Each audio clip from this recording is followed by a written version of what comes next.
Hello and welcome to the AV how-to video for the church livestream cameras. So when you first show up, all you need to turn on is the computer monitor. Hit the button in the bottom right of the computer monitor and it should turn on pretty fast. Now we're going to break down how to use all three of these things, starting with the computer monitor right there. Top left we have your preview, top right is your live stream, underneath that is all the camera options you have, and under that is some extra stuff we'll get into. Now, we're going to teach you how to actually change the positions of the cameras, and to do that, we use the little black box underneath the monitor. Let's break it down. We have the joystick on the right there, focusing knob. On the screen, we have which cameras you're adjusting, your preview, your pre-saved shots, a bunch of stuff we don't touch, and then there's the zoom knob on the left. To adjust which camera is actually being changed, hit the buttons underneath where it says camera. We have 3 cameras. Now, to adjust the actual position of the camera and how wide and tight it is, use the zoom, T for tight, W for wide, for zooming. Now, to adjust the actual left, right, up, down positions, we have the joystick. We have left, right, up, down. Basically, if you can move it in a two-dimensional plane, we can probably move in that direction with the camera. Another thing about it is it will snap back into place, so you don't have to worry about repositioning it.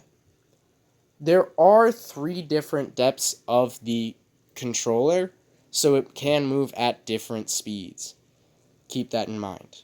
3 different depths, 3 different speeds. Now we're going to teach you how to focus it. If it ever loses focus, just hit this button on the focusing knob. It toggles it from autofocus to manual. Again, just press the button. It's not in here, but if you want to adjust it manually, just turn that knob and that will adjust zoom manually. Now we're going to teach you how to set up a camera shot. To do that, you're going to need to look at the monitor, and that's going to tell you what you're actually seeing, and you're going to need to use the black box to actually change the position of the camera. Choose which of the 3 cameras to adjust. Now it's important to note this does not change the top left on the monitor. We already taught you how to change the position of the camera using the joystick and using the zoom thing. Again, T for tight, W for wide. There are 3 different shots that we use: the close shots, the full shots, and what I call the stage shot. Here it has close, medium, and cowboy. Those I all define as close. We use these for different reasons. First, we'll teach you how to set up a close shot. So to set up a close shot, get it centered on that gray bar coming down from the middle. Try and have the top of the person's head on top of the screen. We don't necessarily need to show their jeans, so we can always move it up and zoom in a little bit. Keep in mind, when zooming, it does zoom into the center, so you might need to raise the shot before zooming. Again, just get it nice and centered. Leave room to see the hands move around. Now we're going to teach you how to set up a full shot. It's not that hard. Again, just get the shot nice and tight, get the top of their head on that gray bar, and center it. Fairly simple. Now, why do we have the difference between the close-up and the full shot? Well, sometimes the pastors like to wander around, as you're about to see. And what can happen if you see the close-up is he'll wander out of the close-up, but not quite out of the full shot. That's why we have this secondary option as the full shot. Now we're going to teach stage shot. It doesn't show it here in the diagram, but a stage shot is basically one end of the stage to the other. I typically set up the stage shot from one end of where the lights are to the other end of where the lights are, because that's typically where the pastor's going to be. Why you set up a stage shot is for when the pastor's feeling a little antsy and wanders around a lot. Also, when setting up a stage shot, you want to get the projector on it. That way, if he ever has a picture, you can just show the stage shot for pastor and picture. Now we'll show you what it looks like all put together and why we have 3 shots. See, we start with the close-up. When he wanders out of that, we switch to the full shot. Again, still within range. When he comes back in a position, we'll switch to the close-up again. Sometimes you can switch and then he wanders right out of it. That happens. It's okay. And then the pastor might walk to the left or right, and now he's out of the full shot. Then we switch to the stage shot. This is why we have 3 different cameras at 3 different widths, to always be able to keep the pastor in a shot. Now once he settles down, we'll move one of the full or close-ups to follow him and switch to that. When setting up for the worship team, we typically use a cowboyish shot. Again, looking at the monitor to see what it looks like and using the box to adjust the position. To set it up, the difference between this and a regular close-up shot with a worship team is there is an instrument. The instrument changes where the center of the shot should be. Notice how I'm a little bit to the side of the instrument player. That's because I want to get as much of him and the instrument as possible, while remaining with as little dead space, like this blue section off to the left, as possible. Notice how there's still the music stand, so it's nice and full of a shot. You can move it left and right, try and get it nice and centered. Get the top of the head somewhere along that center gray bar coming down from the top of the screen, along that height. Perfect. You can't always get the shot to be perfect, but if it's close enough, that's good. Here I'm just fiddling around with it, trying to get it to look nice. And once you get it to look nice, here's what we're going to do. Pre-saves. We're going to teach you how to pre-save a shot now. Pre-saving a shot allows you to do this. Notice how I'm not touching the joystick at all, and yet I'm still getting things moving the camera and getting it to the exact same shot. We're going to teach you how to pre-save. So to do that, we use these top numbers here. We have a bunch of pre-saves already, so just hit one of the yellow numbers, and it will automatically move the camera. Again, we're going to teach you how to pre-save. So here's how to store a new one. We're going to go up to where it says store.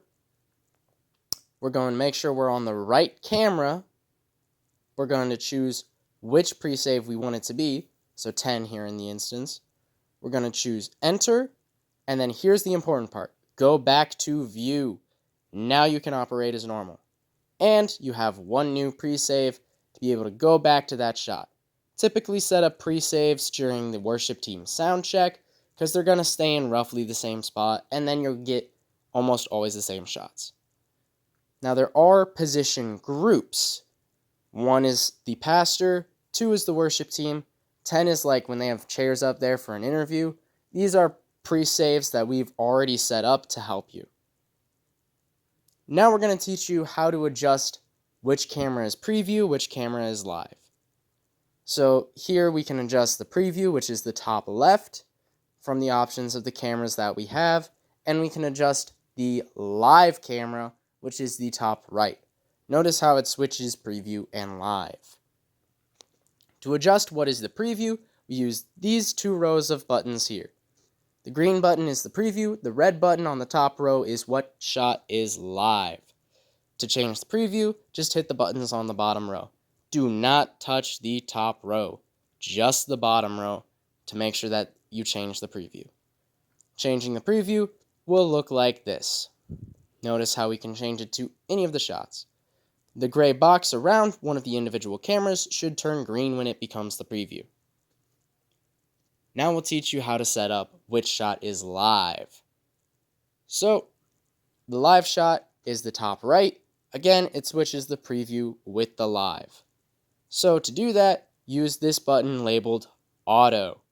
It automatically transitions to get that nice smooth flow back and forth.